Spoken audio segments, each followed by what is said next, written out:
नमस्कार। मैं आज चर्चा करूंगा स्पॉन्डिलाइटिस। यह रोग अधिकतर जॉइंट पेन जैसा होता है जो आपके रीढ़ की हड्डी में होता है, जहां ब्लड सेल्स तैयार किए जाते हैं बोन मैरो में, वहां की प्रॉब्लम है। बहुत ही जटिल प्रॉब्लम है। आज की डेट में वृद्धों में तो है ही, युवाओं में देखने को मिल रहा है। इसलिए इसके बारे में चर्चा करना अति आवश्यक है। मैं आपको बताऊंगा कि हैं तो इनके बहुत सारे पार्ट जो हमने अध्ययन सही से नहीं किया।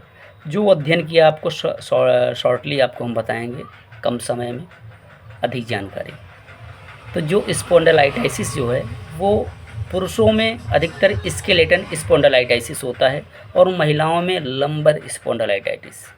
इनकी दोनों समस्याएं थोड़ा सा एक मिलती जुलती समस्याएं, इसलिए हमने आपको ये चीज़ें बताने का कोशिश कर रहे हैं। जैसे ये अधिकतर जेनेटिक प्रॉब्लम होती है, जो वंशागति होता है। पिता में हुआ तो पुत्र में होगा ना, उनके पहले भी किसी को रहा होगा, इसीलिए पुत्र में आया और फिर उनके पुत्रों में आया। इस तरह से वंशागति भी समस्याएं होती हैं स्पॉन्डिलाइटिस की। और उसके अलावा जो आजकल खान पान, दूषित खान पान के कारण तो है ही, और दूसरा चीज़ होता है उनकी डेली रूटीन, जो अधिक समय तक या तो लेटना, अधिक समय तक एक ही मुद्रा में बैठना, ये समस्याओं के कारण भी ये समस्या क्रिएट हो रही है बॉडी में। जिनका जो हैबिट है, जो आप देखते होंगे, तो उनके कारण ये अगर स्पॉन्डिलाइटिस होता है तो प्रॉब्लम क्या होती है, आपके बोन मैरो, आपकी स्पाइन में पेन होगा, पेन होना शुरू होगा, वो भी आप आइडेंटिफाई कर सकते हैं। नेक स्वेलिंग हो रहा है, वो भी आइडेंटिफाई कर सकते हैं कि आपको स्पॉन्डिलाइटिस होने लगा है, ठीक है। और वेस्ट, कमर में दर्द अधिक होना, ठीक है। और अंदर से बॉडी का जलना, कि हमारे अंदर से जलना एक अलग है, जैसे मिर्च के जैसे जलना होता है। इस स्पॉन्डिलाइटिस को पहचानने के ये तरीके हैं। थाई स्वेलिंग हो जाता है, जांघ में स्वेलिंग होता है, माउथ स्वेलिंग होने लगता है, अनिद्रा, टेंशन, एंजाइटी होने लगता है, आपको वोमिटिंग भी कभी कभी होगा, इंडाइजेशन होगा, पेट कभी कभी पतली मतली होने लगेगा, ठीक है। इस तरह से ये सारे प्रॉब्लम क्रिएट होना शुरू होंगे, तो आप समझ जाइए आपको लंबर स्पॉन्डिलाइटिस है महिलाओं में और स्केलेटन स्पॉन्डिलाइटिस पुरुषों में है। ये समस्याएं मोस्टली ये सेम समस्याएं दोनों में देखने को मिलती हैं। इनका ट्रीटमेंट मैं आपको बताऊं तो ट्रीटमेंट तो सक्सेसफुली शायद बहुत ही रेयर केस में सक्सेसफुल होता है। अगर शुरुआती है, आप पकड़ बना लिए और आप अपने आप को डिसिप्लिन किए, अपने आप को मेंटेन किए, अपने आप को एक रूटीन में लाए, तो शायद आपके बॉडी में सुधार संभव है। अदरवाइज आप उसके साथ जीना पड़ेगा आपको। और इसके प्रॉब्लम से, स्पॉन्डिलाइटिस की प्रॉब्लम से आपको ब्रेन स्ट्रोक, हार्ट अटैक, इस तरह के किडनी फेलियर, इस तरह की समस्या होती है। क्योंकि आपके नर्व कॉर्ड, आपके स्पाइन कॉर्ड से ही आपका ब्रेन जुड़ा हुआ, आपका ब्रेन जुड़ने से आपकी सारी बॉडी की जो भी सिस्टम है आपका सारा का वर्क करता है। जो वर्किंग सिस्टम है, विटल ऑर्गन जो है, आपको ब्रेन के इन्फॉर्मेशन से, मैसेंजर से ही पता चलता है। तो मेन स्पाइन कॉर्ड डिस्टर्ब करता है। अगर स्पॉन्डिलाइटिस हुआ है तो आपको ब्रेन को डिस्टर्ब हुआ है, ब्रेन आपके बॉडी को, विटल ऑर्गन को डिस्टर्ब करता है, जिसके कारण आपको ये समस्याएं, ब्रेन स्ट्रोक और क्या कहते हैं, आपको किडनी फेलियर या हार्ट अटैक के चांसेस बढ़ जाते हैं। इसलिए इसको